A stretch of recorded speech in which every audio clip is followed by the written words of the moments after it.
Good morning. Good morning, Delco. How's everybody doing this morning?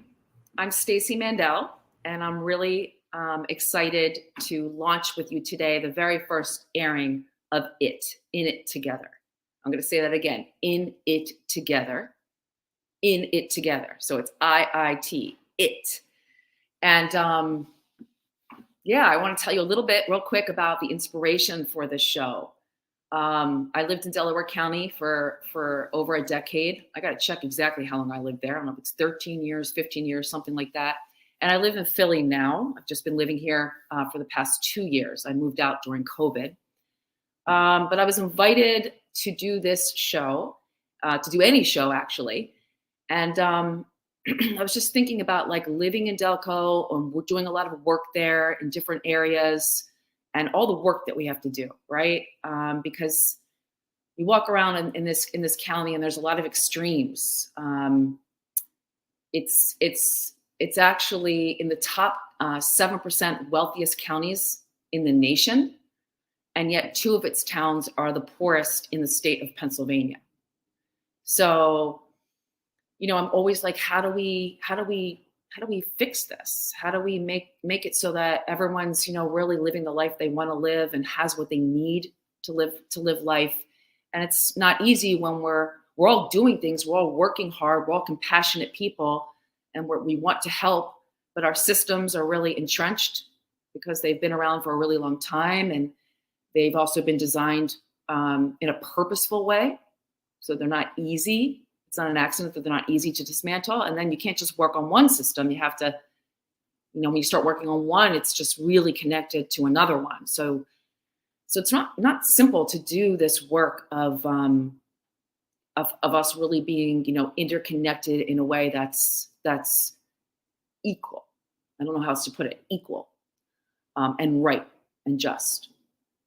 So I thought, well, what about just trying to amplify our natural human qualities of mindfulness and compassion and gratitude. Mindfulness, compassion, and gratitude, and just offer some basic, easy practices, real bite size that we can just use right after one show and just try to put them into our daily life a little bit more.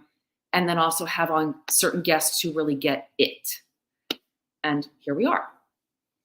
So I'm pleased to be with you. And I won't, without further ado, I'm a little bit nervous. Oh, and I also want to mention that I'm thankful. It's a thankful, thirsty Thursday. Thankful for this Thursday, and also we're thirsty for this empowerment. It's not like a partying, let's drink kind of a thirsty. It's like thirsty for unity in the community. All right, now for real, I want to introduce the very first guest, who also happens to be the founder of CMP Radio. And the person who invited me to do this podcast, Jean-Pierre Bryce. Uncle JP. Yeah. Welcome. Good morning. Good morning, Stacey. How are you? Nervous. Nervous? Don't. I keep telling you, don't be nervous. It's okay. Matter of fact, it's okay to be nervous. Be very nervous. Be very nervous. Yeah. Absolutely. Yeah. Butterflies. Yeah. I still get them 5 years into it before I do a show, before I do anything. My hands are sweating. I'm rubbing them constantly, right? So nerves are good. Nerves let you know you're alive. If you say so.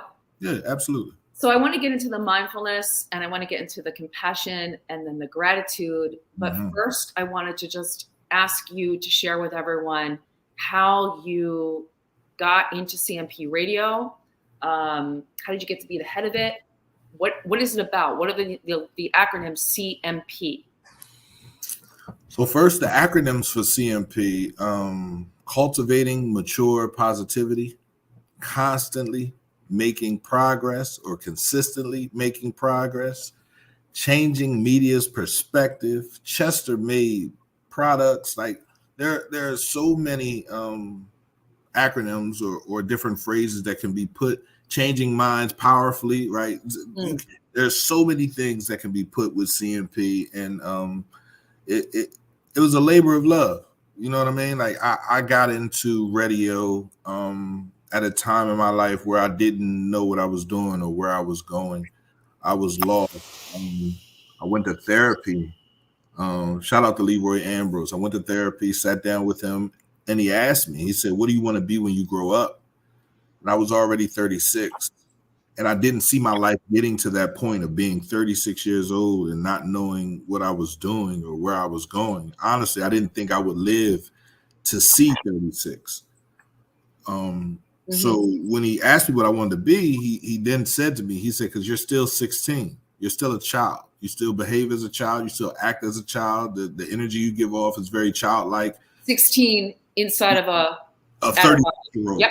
Right? And I was like, wow. And then I thought about the things that I was doing, the lying, the cheating, the playing in the streets.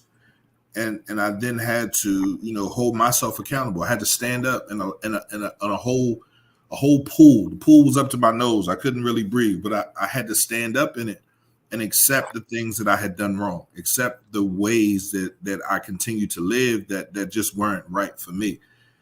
And I remember going home and calling my aunt and asking her, I said, what I wanted to be when I was 16 years old. And she said to me, she was like, I always thought you would be a broadcast journalist. And I said, why? She was like, because you were always interviewing my mom on Sundays after she cooked dinner. You would hold the tissue paper up, the roller up to her face, and like it was a microphone, and you would interview your sister dolls. And she was like, that's when you were very young. You were like 10, 9, And I said, he'll make a good radio host. He'll make a good television personality. She's like, I always dreamt of you being on ESPN, right? That's the younger inner child. That's the younger inner child. And then when I went to college, I majored in communications. You know what I mean? So it was there. I just didn't notice it.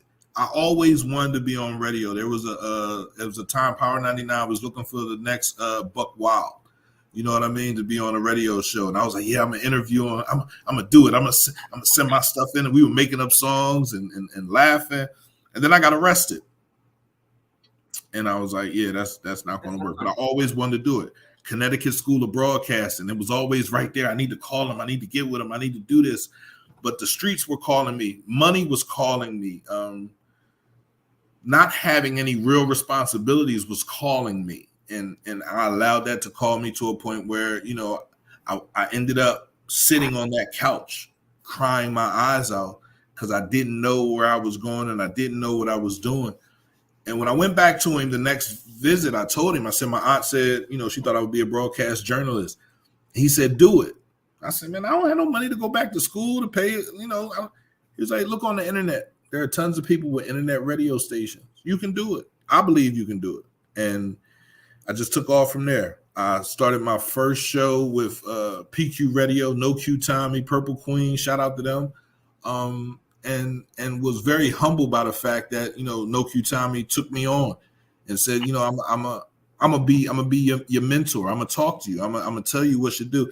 And he did, because at first when I started, I was like, I don't want to be out front. I don't want to be doing. I didn't want to be seen. You know what I mean? I wanted to be heard, but I didn't want to be seen. And that didn't go together. It didn't work together. Yeah. So he fired me, and he taught me a lesson then. You feel me? And then I came back. I came back to him with a Revolutionary Minds show. That was a show that happened every Saturday. And, I was ready, but I understood I couldn't start a radio station with just me. I needed other shows. I needed other people. So, I reached on the Revolutionary Minds. I reached out to other people to come along with me in my dream. If I may, I feel like this is a good time to kind of interject a little bit of that mindfulness that I spoke of. Because I heard you say a couple of things. One, you were fortunate enough to work with someone, a therapist, who kind of helped you look into a mirror a bit. However, you did that process. It doesn't really matter. There's all kinds of ways to do it.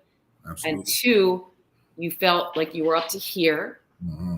You could barely breathe, I think you said. And three, you also just mentioned, what was it? You just mentioned you didn't want to be seen when the one show you ended up getting fired because you wanted to be heard, but you didn't want to be seen. Absolutely. So mindfulness, I just want to connect it.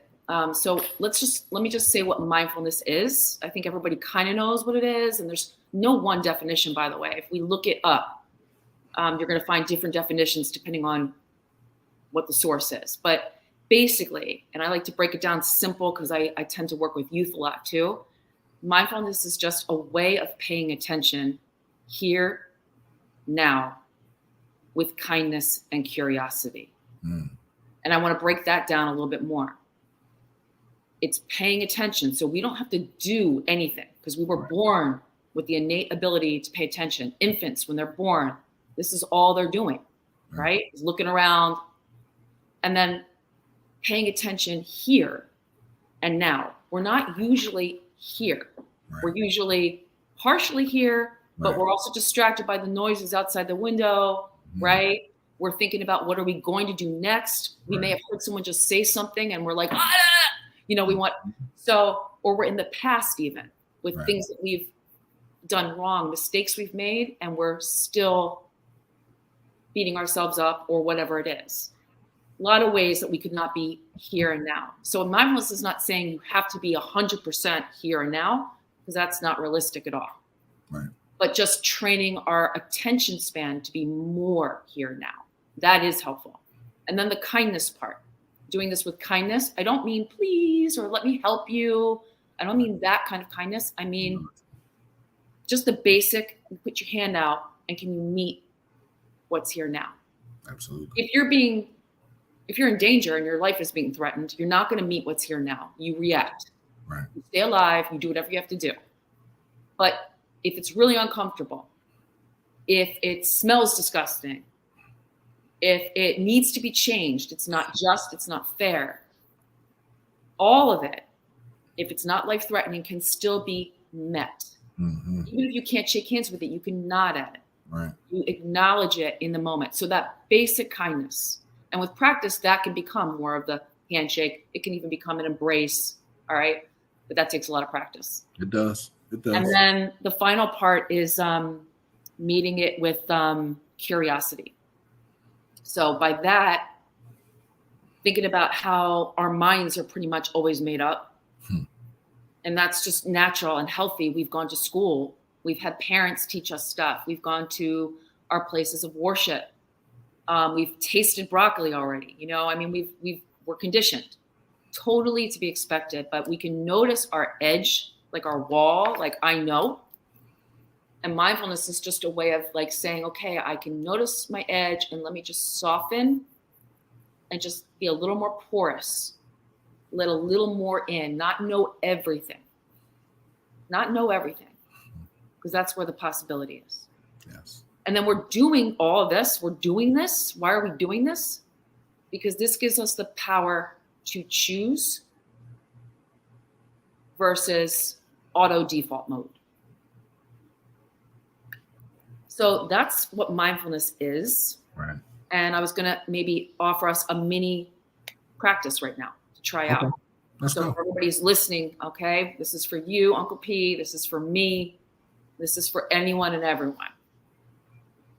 So, by the way, if anybody's listening, watching, and you want to grab a pen or a pencil, you could jot down some notes. You could do this, though. You could do this if you're driving. It's all good. Okay? This is just a mini mindfulness practice. I call it the mindful check-in.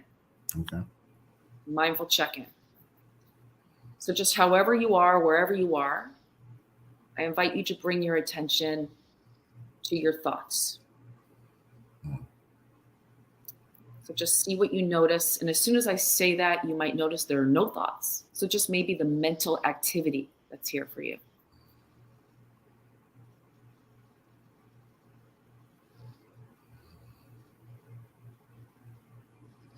And then we'll go ahead and shift our attention to feelings, emotions, maybe just a mood state.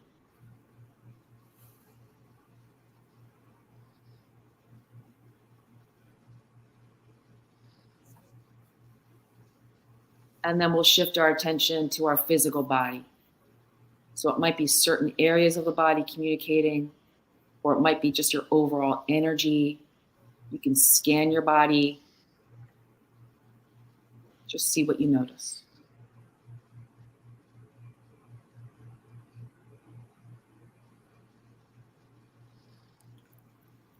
And that's the end of the little mindful check-in. So, Uncle P, I'm curious, no pressure, but just, for real, anything that you got from that?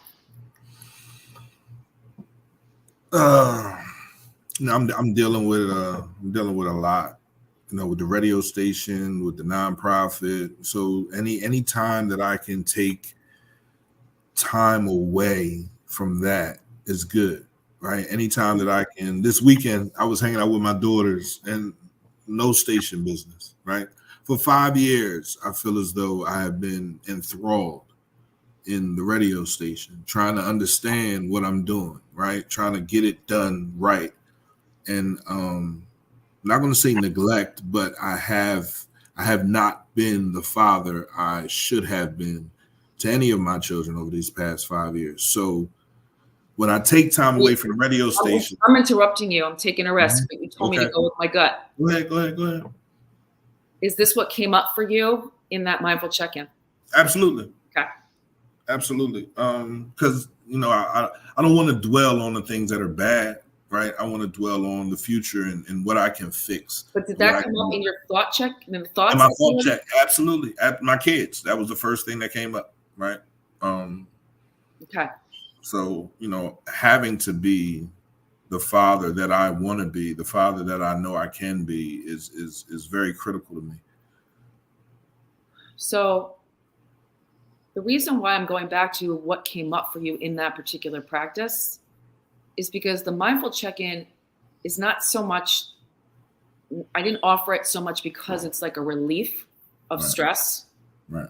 It's more of a way for us to reconnect with ourselves and go deeper when we're busy, like you said, with the outside stimuli, running the radio show, catching the bus, talking to our kids, whatever we've got going on. And this is a powerful tool to pause everything and take 1 minute to connect and listen to the thoughts or see the thoughts running across our brain, to connect to our emotional state, our mood, also see what those feelings might look like or where they reside in our physical body. Are we tight? Are we tense? Are we clenching? Check out the body. What is the body exhausted? And kind of just use it as a little impetus for what do I need? Or what do I want? And it can be like the first thing that comes up, it's okay if it's like a big thing, like I need a new job, right, or I need a divorce, or, I need food, I'm starving. That's okay because it's real, it's authentic. But then we say, what's the next sane step? Is there a next sane step? What's my next footstep? If that's really what I need. Right. We ain't going to do it all, right, with one person. We're not going to do it all with one practice. Right. But this was just a basic one. And I got lots more up my sleeve, but we got to save those for other episodes, right? Yeah, let's go. Everyone's got to tune in next time because I've got tons. All right, so why don't we, let me check the time here because, I want to shift a little bit into compassion. This idea of compassion, and they're all connected, right? So I have a quote here. Let me find my quote for a second. Basically, the compassion, it's not really a quote, it's more the definition that it actually literally means to suffer together. And emotion researchers define it as a feeling that arises when you're confronted with another's suffering, and you also feel motivated to relieve that suffering. So there's a difference between empathy and compassion, and it sometimes is vague, right? The difference between the two. Right. Like, how would you describe empathy? I think empathy is a person going through that trauma and knowing how that trauma feels and trying to relate to another person that's also going through that trauma. That's how I put empathy. Yeah, exactly. So it's like an understanding of somebody else's feelings, right? A complete understanding. Yeah, right. But compassion takes it one step further. So that's the difference. Okay. Compassion also is empathetic, but it's accompanied by altruism, Right. which is basically a desire to act on that person's behalf. Mm-hmm. You see someone in trouble and you actually feel like pitching in, not Absolutely. just listening or just feeling what they feel. So I wanted to explore this a little bit more. Go ahead. But maybe I'll ask you a couple questions too. So like compassion, you mentioned like life being kind of hard right now. You mentioned messing up in the past. Kind of a deep question, personal question, but I'm wondering, do you have compassion for yourself? And if so, what does it look like? If not, what's that about a little bit? I didn't have compassion for myself up until my therapy. My first therapy session with Leroy Ambrose. Then I had to learn, and he told me how important it was for me to have compassion for myself, because if without compassion for yourself, you can't live properly. Can't you just get it from someone else? No, you can't get it from anyone else, right? And as much and I'm still learning to accept compassion from other people. You know what I mean? Because I can't say I've been burnt. I haven't handled it correctly in the past. You know what I mean? And I don't want to hurt anyone, right? Now, I might lash out, we might argue, we might fuss. So me learning this over the last 5 years has really put me at a different point. I'm not the same person I was then, now. You know what I mean? Because of compassion, because of the compassion that I have for myself, because of the empathy that I share with other people. So when you're in a moment of suffering, pain, and you're suffering. Oh, I cry. Right. I cry every day. What is the compassion, which is the deep connection over how you feel, combined with wanting to help? What does that look like? It looks like CMP radio. It looks like I keep moving. It looks like I keep pushing. I don't stop. I go through a ton of things daily, as everyone does. But why did you say it looks like CMP radio? How does that connect to the compassion?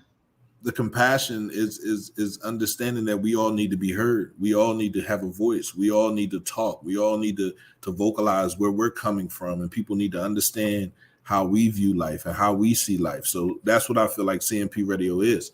It's a place where anyone can come and talk. It's a place where you can have that safe space to say, this is how I feel. I don't like this. I don't like that. I don't like how this is going on. So for me, that was a big deal when I first started the radio station. Like that was huge because when the radio station first started, it wasn't about podcasting and anything else. It was about my kids being able to talk. You know what I mean? I need them to talk to me. I need to know what's going on. I need to know what they're into. And that didn't happen the way I wanted it to. It happened in other ways, but starting CMP radio, it gave a whole community a voice, and then, to be out there in the community and understand I didn't have this when I was coming up. So I'm going to give it to you. I'm going to give this to you. I'm going to give you a voice. I'm going to give you a place. I'm going to give you a seat. I'm going to give you the radio station. And I do that for everyone. Yeah. And you're doing it for everyone.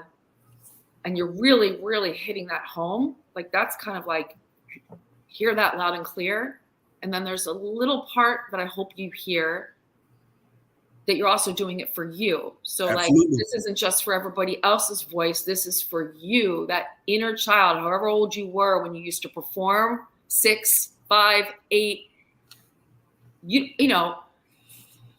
this is for you. This is you helping yourself too. So anyway, cry, right? Well, I don't want to make you cry, but it's okay. I'm used to it. Yeah. So real quick, what do you love about this job, this career, this path with CMP? What do you hate? And we're going to get into a compassion practice right after. right? I don't hate anything. I dislike. I have a heavy dislike. I have a heavy dislike for not having enough money to do this the right way. You know, I have a heavy dislike for not for people, because people are people. An individual will do whatever that individual wants to do, and I'm not here to control that individual. So I never have a problem. I don't have a problem when people leave, when radio stations, when they go other places and do other things. You know, I take a lot of pride in understanding that, you know, and I talked to Leroy again, and he said, man, you're the grandfather of so many different things in the city. You know what I mean? So take pride in that, right? Because without CMP, there would be no other anybody doing anything like what you're doing right now, right? So you're the grandfather of that. So take pride in that. So, you know, I love that. You know, I love the fact that, you know, people come through the radio station. They don't necessarily have to stay. They don't have to walk with me on my walk, but they leave and go start their own thing. They leave and go do their own thing. And I take a lot of pride in that. I love that. I love the energy that the city receives CMP with. You know what I mean? Like, and I love my community, right? I love everything bad and everything good in our community. We gotta stand together. Like when you said "in it together," right? When you said that's the title of your show, I said, "Oh, like that's where I am. That's where I've been since I started the radio station." People will come through here, they have a show, and I said, "Man, you're family now. So whatever you need from me, you got it." I wanna assume that whatever I need from you, I have that as well. I'm going to tell Chester and all of Delaware County in the little bit of time that I've been working with you that needs to be underlined, because that you're the real deal. Right. That's Thanks. The truth. In fact, you know, it's like you post so much on social media, so many inspiring words for me. And there's one actually that I wrote down that I saw not too long ago. You wrote something about how someone once told you that you could dream. Like, in other words, you didn't know that you could until someone told you you could. And I just want to bring this up because I think it connects to this idea of compassion, that compassion is understanding, but also the willingness to help. Someone told you once that you could dream. For those people that are just listening, we got Uncle P. He's kind of tearing up a bit, so we just got to give him a minute. You can also say pass, by the way. This is a safe space. You can always say pass. Seriously. I don't run from questions. I don't run from anything. The person that told me I could dream, it was while I was going to therapy, while I was trying to understand what I was doing. And she was in the car with me, and I was like, "Nah, I can't do this. Like, I can't start a radio station." And I saw all the obstacles that were already in my way as an ex-drug dealer, as someone that didn't really count on anybody but myself to get anything. And she told me, she put her hand on my shoulder, and she was like, "Did you feel like you didn't deserve it at all, or you felt like you deserved it?" You just why would I feel as though I've deserved it? What have I done, you know, to say that I deserve for my dream to come true, for my dream to push? Exactly. And a lot of us listening right now can completely relate. So keep going. So she put her hand on my shoulder, and her smile, bro, like. And she told me I could dream, and I was like, "Man, I can't do that." And she told me it didn't matter how old I was. It didn't matter where my mindset was. You know, if I have a dream, I should dream. And I fell in love with her. And then I started the radio station. It's been the past 5 to 6 years of struggling, of trying to make something come from absolutely nothing. It's like, here, right? There's nothing in my hand. I need you to make this something that people can depend on, people can rely on, people get their truth from. How do you do that? Well, you got to make sure you look at it every day and you add to it every day. You got to add to it every day. You got to continue to add to it every day until it becomes something that people can rely on, people can depend on. And that was hard, bro. It was absolutely hard to be in the radio station every day and not give up and turn my back on my old life, my old friends, my old things, my old places, my old everything. And also draw fire from the person that told me I could drink. Yeah. So that'd be like the hardest thing that I've had to deal with here at the radio station. And like I said, I'm not perfect. I don't want anybody to think that I'm perfect, and I don't deserve the things that have happened prior to the radio station, during the radio station, because I do. Right. I don't necessarily always know how to talk to people, right? Because I'm working. So it's like, yo, you see what I'm doing. If you're not going to help me do this, just leave me alone. Right. And I said that so many times. And I don't know how that feels to other people. I don't know how I'm hurting other people, because everyone doesn't know how to communicate and say, listen, hold up. That kind of hurt my feelings. That kind of upset me. And I'm just learning all this stuff. Right. I'm a novice in understanding mindfulness and compassion and all of these things that I was just thrown into. So the radio station wouldn't be here if I didn't also get a job from the DA's office, right? Chester Partnership for Safe Neighborhoods. The radio station would have crumbled years ago. It wouldn't be here, right? And because of that job, now I'm putting a different light. I'm working with the DA. I'm not working with the DA. I'm working for the community. I'm trying to get the DA to understand the community. I'm trying to get the DA to show compassion to a community that has been beaten up by the system, beaten up by the police, beaten up by people just dropping off drugs and guns and saying they'll get rid of it, they'll sell it, they'll off it. You feel me? And now you have generation after generation after generation who think they can get over on a system that's really getting over on them. So when I go into work, I'm always fighting. I'm fighting for people that remind me of me.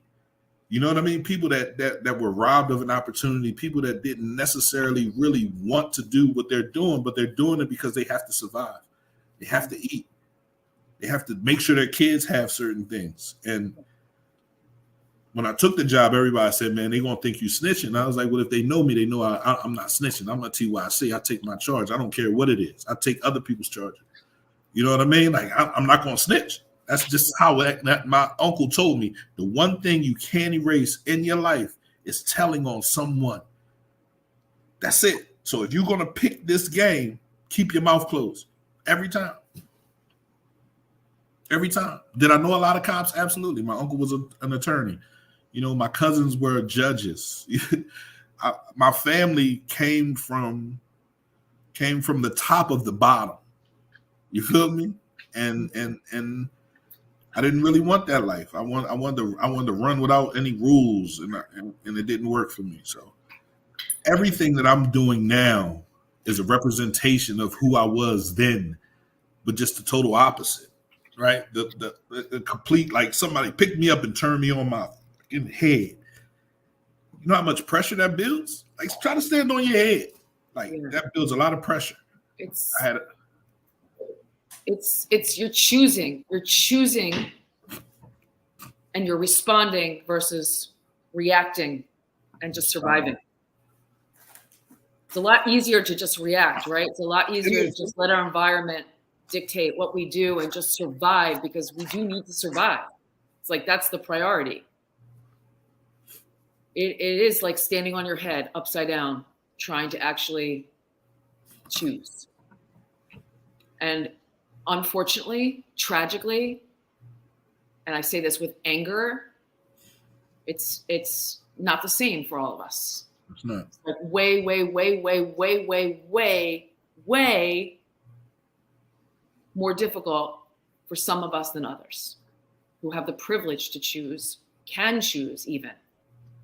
A lot of people are walking around, they don't even have, it's really survival. You don't have the option to choose. So I want to talk about compassion again with that, lens as well. People who might be listening to this, people who we know we're judging what they're doing, the choices they're making, or what we think are their choices, are wrong or not good for them, not good for others, yada, yada. That may be true. Some of us, though, when we want people to make a good choice, it's actually not fair. Right. So I say that to youth as well a lot. When the adults say, make a good choice, like if you're just using a certain part of your brain, which is called the amygdala, to basically just react and stay alive. It's our fight, flight, freeze part of the brain, which is our most primitive part of our brain. It's the part of the brain that we as humans had fully developed when we were just initially wandering the earth and, hunting our food, right? And running away from storms and just finding water at the nearest stream. We were using that part of our brain all the time. And it got really strong. So that's the emotional core center of the brain. Anytime anything big is going on, emotionally, especially if we're scared, if we're angry, if we're worried, and that might be from literally how are we going to pay the bills? And for other people, it's more just like I'm sitting in traffic. But all of us are human in that way. This part of the brain is just going to keep going off. And so we're going to not choose because we don't have any ability to choose. All we can do is stay alive. That's it. So that's one part of how I want to talk about this idea of compassion, because we need to be compassionate. We need to be empathetic about that. And then compassionate, we need to help people. It's not enough to just understand. Right. We need to do something. So it's not the same people. And we all know who these people are. It's not the same people always in that situation. So that's one. Two, I want to shift to compassion practice. Whoever you are, whatever you're doing, whatever mistakes you've made, you've mentioned your mistakes.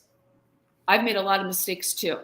I got into a lot of trouble when I was young because of my white privilege, because I was who I was born to, all the opportunity given to me, the platform of those that I stood on. I never really went too far. I didn't fall too far down.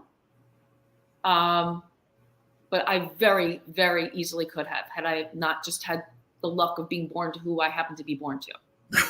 And it's never left me. It doesn't leave me any day. But I want to say that, getting off topic, I want to get to the compassion practice. I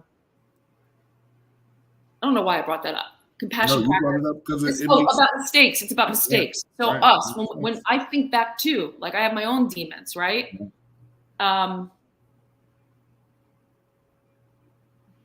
If we had a friend who was suffering from pain, or even a stranger that we start talking to, we could just sit down next to us.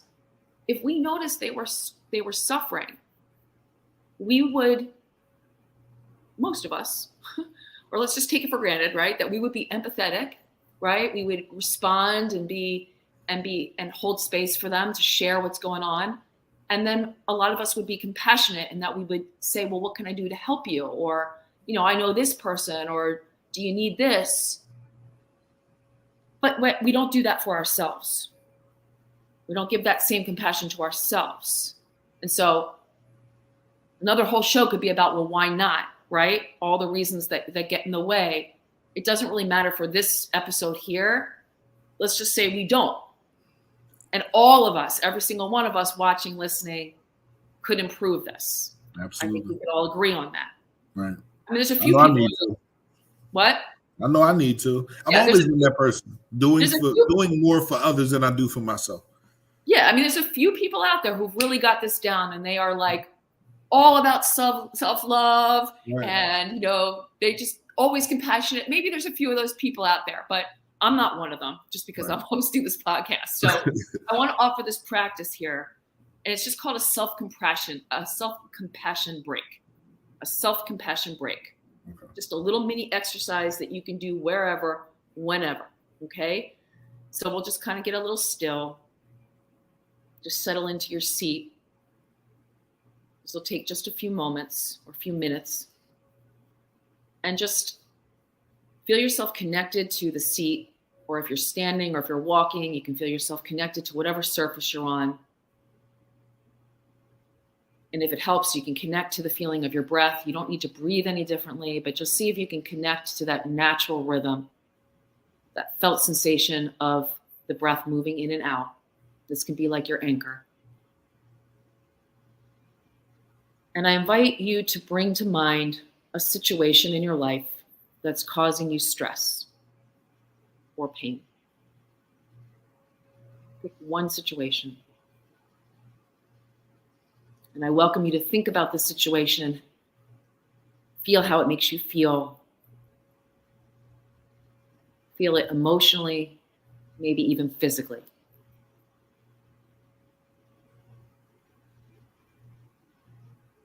And now that you have this situation in mind, not perfectly, but however it is, I welcome you to say the following things to yourself. You don't have to say them exactly, just the idea. You can just say, this is a moment of suffering. You could also instead say, this hurts, or this is stress. You could say, ouch. Ouch. Ouch, ouch. So it's a basic acknowledging and meeting, and acknowledging it out loud in your mind or out loud like you just did. And then I invite you to say, suffering is a part of life. Because suffering really is an unavoidable part of life, by any human being on this planet, at least. You could put a hand over your heart, so we can actually take a hand, put it over our heart space, or two hands. Some people feel their heart in their gut, so you could put a hand on your gut if you want. Some people like to just kind of go like this, two arms wrapped around in an embrace. Right. It's what people can do. It's just an option. And instead of suffering as a part of life, a couple other options which might resonate with folks are, you could say to yourself, other people feel this way. You could say, we all struggle. You could even say, I'm not alone in this. Or I'm not alone.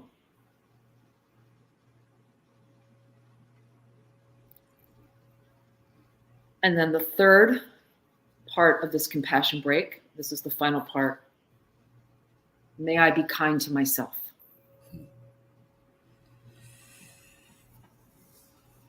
Again, feeling that physical pressure and warmth from a hand over your heart, that could be enough. Or just that word, or just those words, may I be kind to myself. You could also substitute, may I forgive myself, if that's better. You could say, may I be patient. Play with what works for you.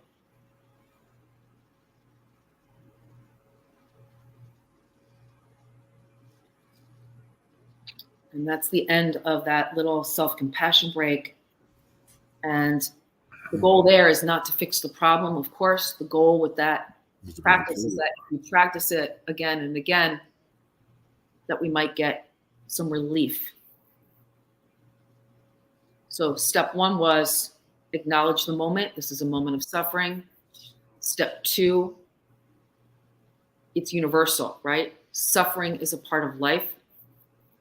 I'm not the only one. Step three is, may I be kind to myself.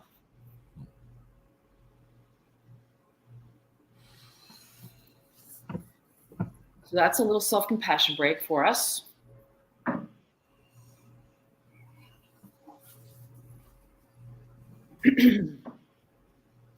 And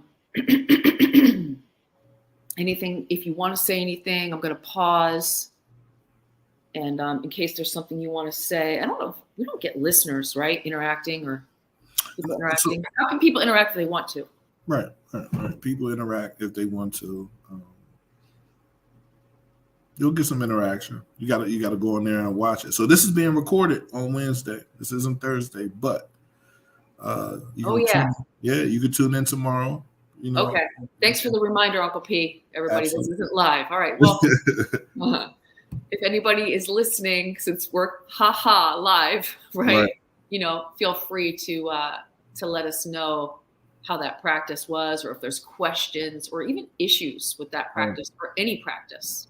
If you're experiencing a challenge with a particular concept or a practice, you're probably not the only one. So by you being willing to voice it, you're probably helping someone else. And you're also helping me fine tune what I love to do, which is to offer these skills and practice these skills better myself. So I wanted to move into, we've touched on mindfulness, we've touched on compassion. I wanted to move into gratitude. Okay, gratitude. Gratitude can come naturally, right? How do you feel gratitude? I feel like I have an abundance of gratitude, right? And that's for everyone, because I can't do this alone. That's for everyone that has given me a second, a minute, an hour, a day, a week, a month, a year of any kind of support to push CMP and to allow me to, grow through this. I don't go through anything. I grow through it. You know what I mean? And life is funny like that, right? I really, if you would have told me at 22 that I would be 43 years old, I would have told you you're a fool. There's no way. All the stuff that I'm doing, is no way possible I'm going to make it to see 43, but I'm here. And I am so grateful for every opportunity and every obstacle. I'm literally grateful for the obstacles. I've never, ever been grateful to have any obstacle in my way. You know what I mean? Because I understand things are going to pop up, things are going to fall off, things are going to be there. You feel me? And it really doesn't, it doesn't, throw me left. You know what I mean? I'm capable of continuing to move on through every obstacle, through any obstacle. So I'm grateful for every obstacle. I'm grateful for every decision. I'm grateful for every indecision. I don't overthink anything. You feel me? I don't overthink anything, but I am grateful for every opportunity. Yeah. Thank you. No problem. And sitting here as I'm listening to you and doing my best to pay attention here and now, right? And I'm also just noticing, okay, like how am I going to be grateful? How am I grateful in my life? What makes me feel gratitude? And I think about, naturally feeling grateful. Like when it's a sunshiny day and it's warm, or, something good happens. Then I feel grateful. And I do often feel grateful just like you said, just for being alive. But I think I don't feel grateful enough for that simplicity, just for existing. Right. So I wanted to get into a few little concepts, and I had a practice. Maybe I'll offer a couple practices that we can all practice to intentionally build our gratitude. The science does show that gratitude leads to happiness. Yes, it does. Specifically feeling gratitude. So one quote I pulled out here that I wanted to share is from the Dalai Lama. And he said, "Let us try to recognize the precious nature of each day. Let us try to recognize the precious nature of each day." So I heard everything you said, because that really was about what he says, right? And then I have a real specific practice here that maybe we can juice this a bit more. It's called the Just Three practice. Just 3. Yeah. It comes from the book How to Tame a Wild Elephant and Other Mindfulness Practices. Okay. And it's called Just Three. And the idea is to use our breath to help open the door to the everyday. So I'm going to guide you. I'm going to guide you in it. So I'll just say that instead of explaining it. Okay. So however you're sitting, right? Anybody who's watching and listening, we invite you to join in. This is for you, of course, as well.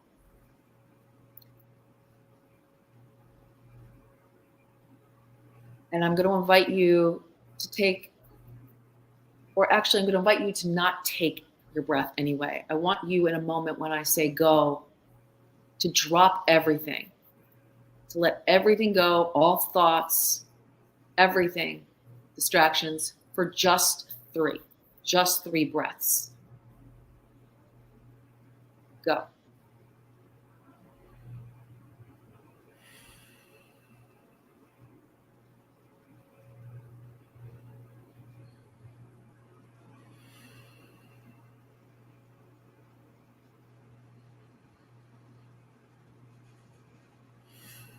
And now I want you to use your senses. So using your sense of hearing, open up. Using your sense of smell, open up. Using your sense of taste, however your mouth tastes right now. Using your sense of touch, whatever's against your body or your skin, even the air, feeling of your clothes, whatever you're connected to. And using your sense of sight, opening up to light, colors, shapes, patterns.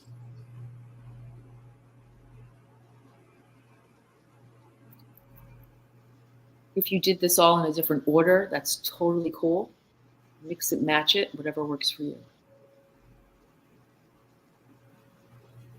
So that's called the Just Three. And it could be helpful too to like just put it on a Post-it note, just 3, or just 3 breaths. It could be an alarm on someone's phone. You can put them in. But just using our natural breath that we were born with, this real wholesome, gift that we have to just let everything else go and just stay connected to that. Just those breaths for 3 breaths. And then on purpose, again, use what we were given, what we were born with, our 5 senses, to take in and open to all that's around us. And for me, that's one way, that's one practice that we can use to let us try to recognize the precious nature of each day. It's really of each moment, right? Because there's so many times that we could do that even throughout one day, and each time is going to be different.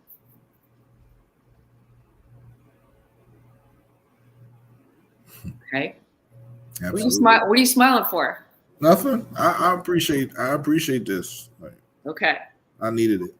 So how about we're getting close to the end of the show here. Yes, we are. It's 5 minutes till the end. I can either wrap up and tell everyone where and how they can connect with you and me, or I can guide us on a few minute meditation.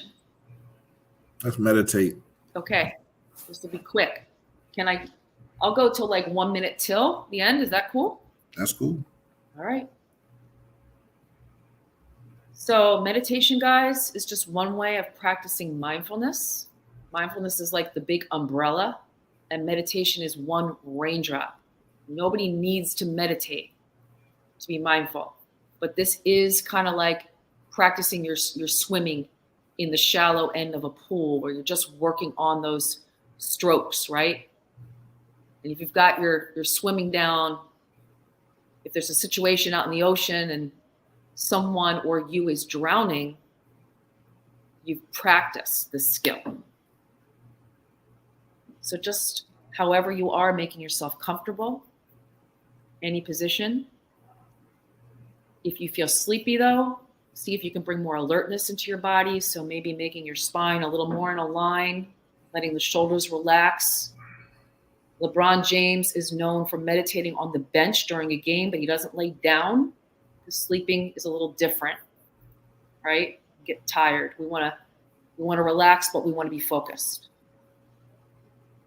Starting to notice your body connected to whatever it's against. Chair, sofa, bed. If your feet are on the ground. Noticing gravity. So gravity is this invisible force holding you down, pulling you downward. See if you can feel that in the weight of your body.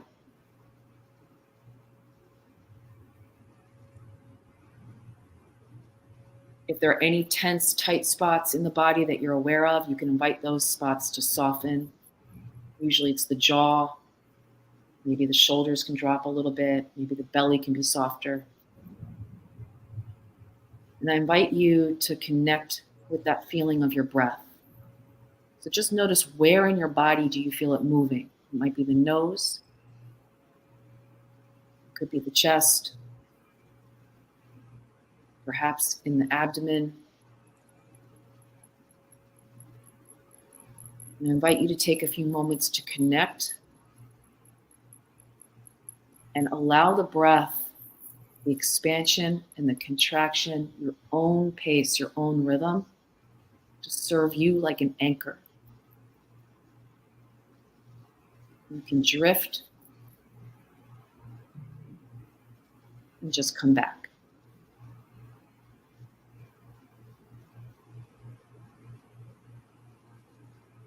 You don't have to work, nothing to prove. Just practicing allowing your breath to serve you like an anchor for your attention.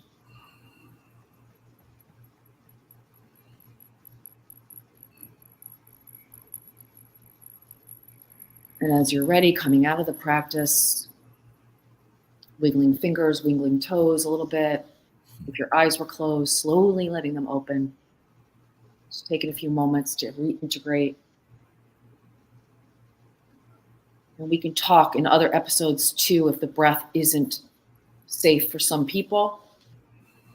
That's fine. There are other anchors we can use. But I want to wrap up by thanking you, Uncle P, for giving me the opportunity for the IT show, In It Together. We are all in it together.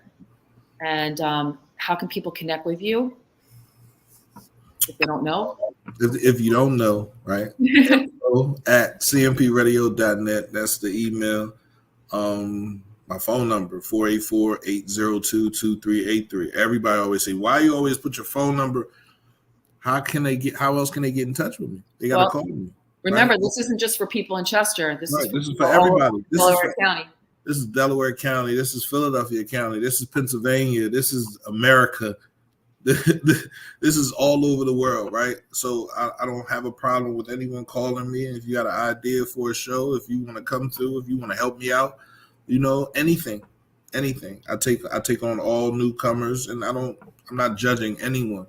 Like the station is an open station. So your lifestyle, what you're into, what you like, you can come through and you can talk about it. Because there are other people that like what you like. You're not alone in this world. So beautiful. Okay, thank you. We'll see you next Thursday, same place, same time, 10 to 11 a.m. We're in it together, everybody. Peace out.